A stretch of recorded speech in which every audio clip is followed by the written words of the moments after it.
Tonight, a closer look at where your tax dollars are being spent.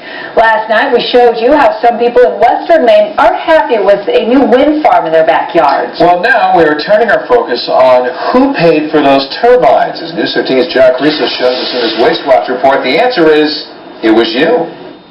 Remember the economic stimulus we heard so much about back in 2009? Now, News 13 Waste Watch is digging through government records to get some answers about that spending. The goal of the stimulus was to keep the economy from spiraling into a depression. The government spent about $1 trillion of your taxpayer money on various projects, including unemployment benefits, health care, and roads. $1.5 billion of it was spent here in Maine.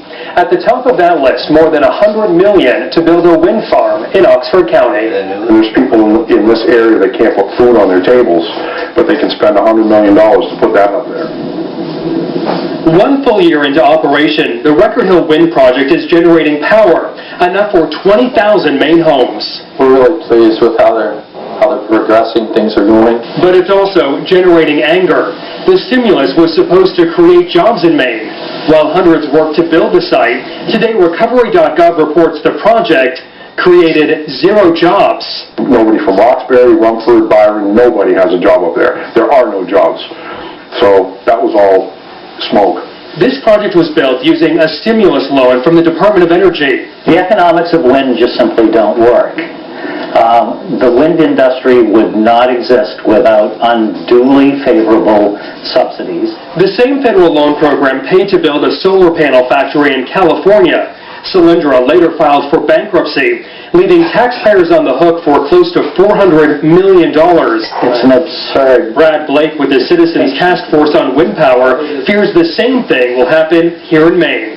It's a scam to make money at taxpayers' and ratepayers' expense. It's as simple as that. In fact, a government report last spring concluded DOE loan commitments exposed taxpayer funds to excessive risk.